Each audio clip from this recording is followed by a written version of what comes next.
Hello, everybody, all the viewers of Studio One, Butterfly Bugs, and more. Today we're talking about, it's not strictly Studio One related, although there is the interaction of Studio One with Console One. I know that many users of Studio One has got also Console One, as I do have. And although, of course, I'm talking about interaction with Studio One, I don't know if this is a common problem that relates also to other DAWs. I cannot know, evidently. And there are some problem for some configuration.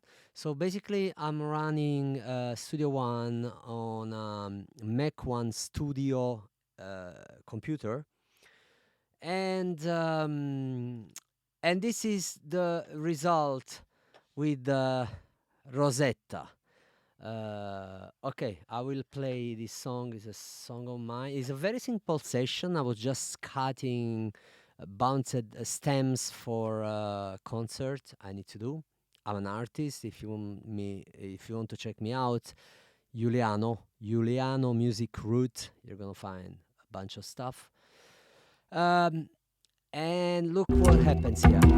Okay, this is no console one. I created here a scene, right? All perfect. And then I switch to console one. Let's open the mixer. There is console one here. Yeah, first drop, second drop. Okay, you got it. Now, now I want to do another test. I'll close it. I'll close um, yeah, Studio One. And I'm going to reopen it. Train Finder. I'm going to reopen it without Rosetta, as Studio One is intended to do it. Say that worked perfectly. They of course claim that it doesn't matter because that's an external plugin. Yet we want to work with external plugins. So although it's a Studio One. I don't know. I think is Softube the problem. I already opened a ticket with them. I'm in touch. They already gave me some hint. Which one of them was this one to open without Rosetta? And people at Studio One were claiming that they would make no difference at all. It would work better. Yes, but console one doesn't work. So people who has console one, for all the people who has console one, I really highly suggest not use Rosetta, because when you use Rosetta, this is when you use without Rosetta, this is the result.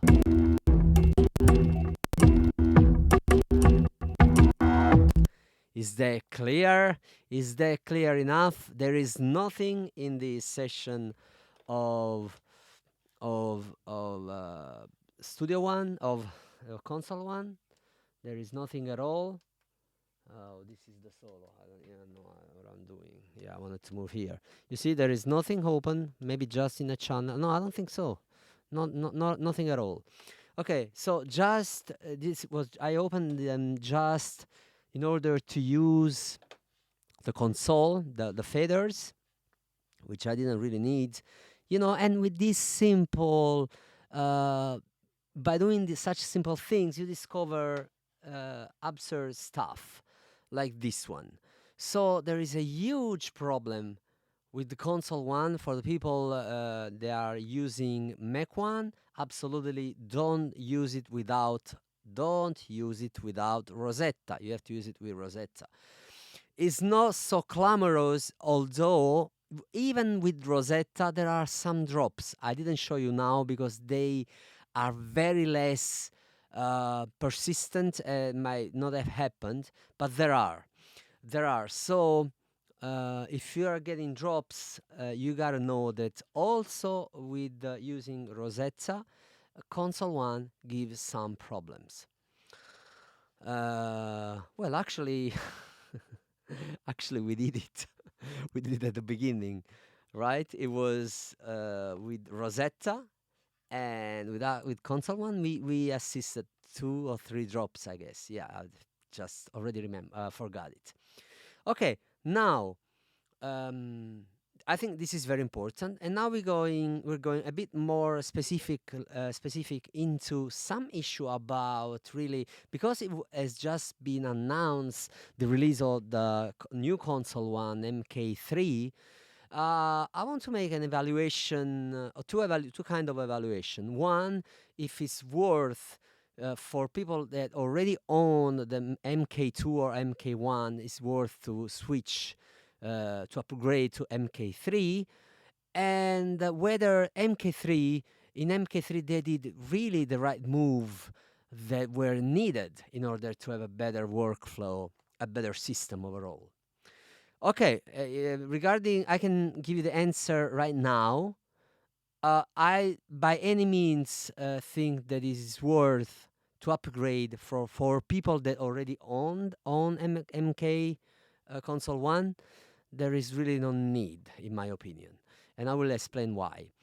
And of course, for people who don't own it, that will be the only choice, I guess. They will be run out of production, probably the MK2. So if you like the way the Console 1 is done, yes, yeah, of course, it is worth. It's a very nice system, but the release of MK3, as it happened for Logic 10 when I switched to Studio One the first time, and the release of 4 of Studio One, which had me go away, because when they don't do the right move, at least in my opinion, I think that the road they're going off the path that I like, and so I get rid of them.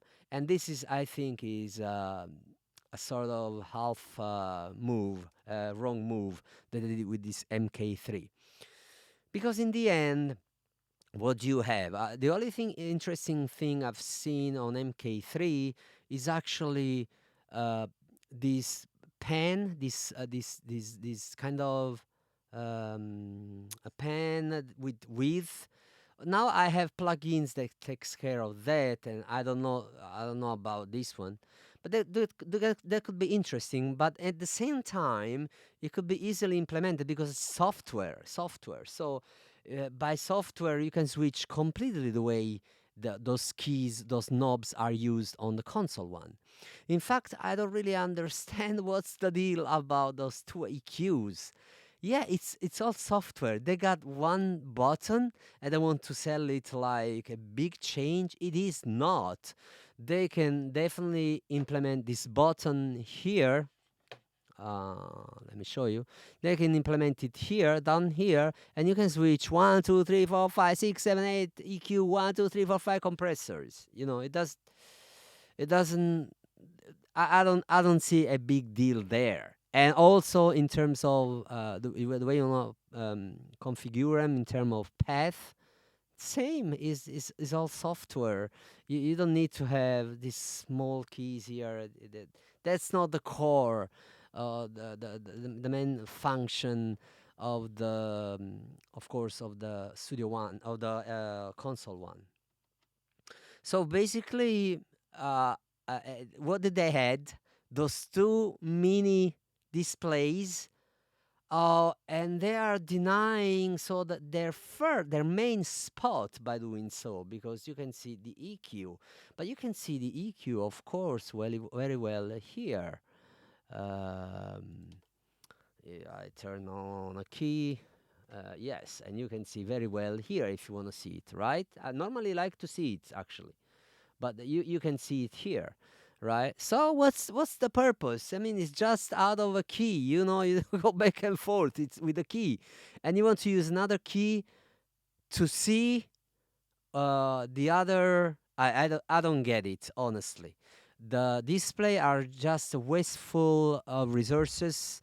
With increasing of price, of course, with an increase of price, they might say they will not increase the price, but in fact it could have been lower, of course, without those totally useless, in my opinion, displays. But the thing is that they totally miss what not just me, but many other reviewers which have followed, which have seen the videos, have claims as a big missing of the Console 1 father. Actually, we don't know whether they will, but they're about to release. We will discover it because the selecting track has always been the weakest point, in my opinion, of the Console 1, because it's very difficult. Even in Console 1, when you have 20 keys, you don't know. It would have been okay. Let me switch here. I have an iPad. So even here, there are only 10 tracks here. I don't know why there are only 10. No, 11, right? 11 tracks. And yet, I would have rather have half 10 just keys, or not having keys at all, by having a strip here that tells you what are those channels. How can I remember? This is channel 4, this is 6. And if you miss some channels, or even if you hide, disable, they are still going there. And this is really horrible idea, and I can tell for the upcoming Console 1 that we really need to, that would be something that is for what it would be worth to change, to upgrade. Still, they didn't do that. Of course, the display somehow does that, and so that's only the only use case. But still, you have to go random touching different channel, and then you have the proof. But you can have the proof just by looking at your DAW, because it's gonna switch and gonna go there. The same way it happens with Console 1. If I touch, no, I disabled the function. I didn't want to have it before. If I touch any, it will switch right away here, and this is the way it behaves normally. I switched it off, and this is why I use a lot the father port, because right away I know that the father is the father I want to have. And so there are other issues, but they are not. They are more related on Console 1 fader, and I will tell about when the new Console 1 fader will be released. For the time being, I would say there is really not worth at all. It's even bigger, and in my case, would be even a problem because of this. But for people who have space, anyway, I think it's not worth to switch over by any means, to sell low price the MK2 and to pay maybe a higher price for the MK3. I really don't see the purpose. I mean, mainly the best things, the best function that they have, it's all software they can implement it on MK2 easily. They say they will do it. I don't believe them 100%, because being all of it, basically the incentive is all on the software side. I don't think they will do it, and that is gonna be a big of a problem. There was one last thing I wanted to mention. Yeah, and what did they miss as well? They missed totally the display on top of the tracks. And what else do they miss? For instance, what you really want to have with a new version of MK3 that really adds some, you really want to have more plugins, more compatible plugins.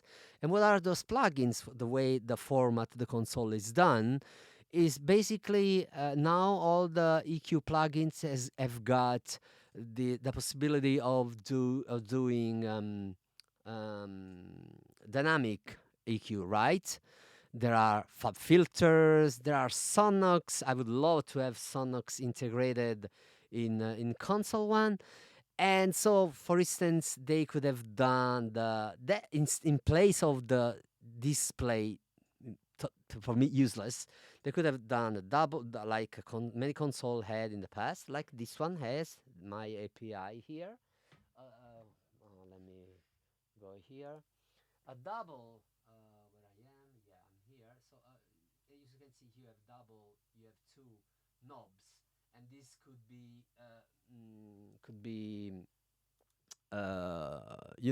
serve the purpose of dynamic EQing.